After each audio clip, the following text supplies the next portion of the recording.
Please give it up. Go wild and crazy for Matt Whiteley. Come on. Hey.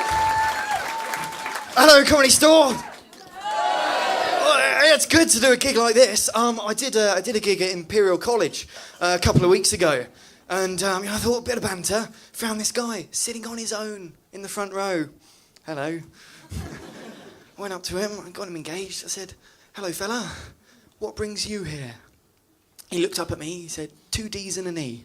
I thought I got more points on my licence. That's a joke for everyone that understands the English UCAS system. For the Americans, I'll dumb it down a bit. Oh!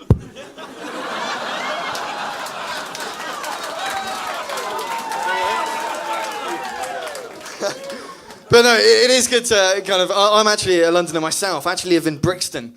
It's the only place left in London where you still get offered more drugs than free papers. But, you know, I'm young, I'm white, I'm slightly middle class, so I don't just live in Brixton, I also live in Fear.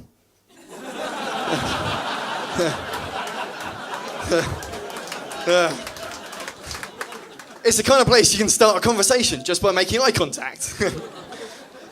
Had this fella come up to me the other day, curious fella, full of the wonder of the world, and he wanted to know what I was looking at. I said, well, you now. But before, loads of stuff. It's what my peepers are for. Being a comic, you know, you do travel a lot. I spend a lot of my time on the tube, travelling around London. And it worries me. I don't think the guys in charge know what they're talking about.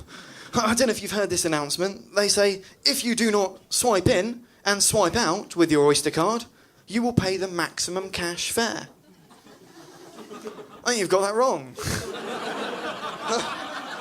If I don't swipe in, and then later I don't swipe out, I will pay fuck all.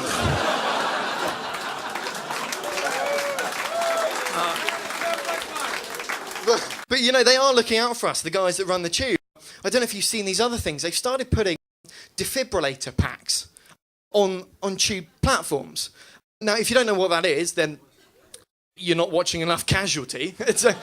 They're the little things, they're the pads that the doctors rub together and shock people with to bring them back to life. And I think that's fantastic. You know, they're looking out for our safety. They've got these at train stations. And that's great for your safety. But if you're on the last train home, you've had a few beers, suddenly, you've got a toy. Now, all of the guys here, when you were kids, you wanted that Ghostbusters pack, didn't you? But it's brilliant, and I can tell you now, from my own experience, there is no more entertaining way to wake a tramp.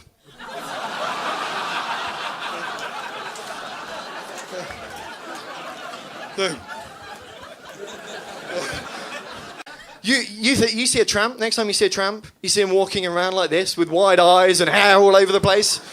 That's not life on the streets, that's 40,000 volts.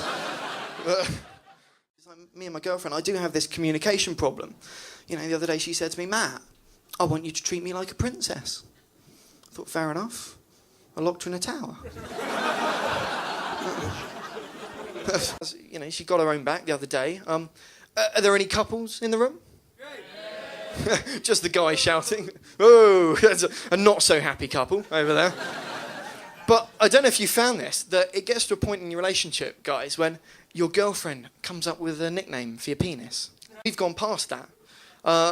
My girlfriend now has a name for someone else's. She calls it Bigger. Well, I don't always get it. Sometimes I have to phone my dad for help. You know, I said, Dad, Lisa's complaining about this mole on her chest. He said, "Son, take it outside, hit it with a spade."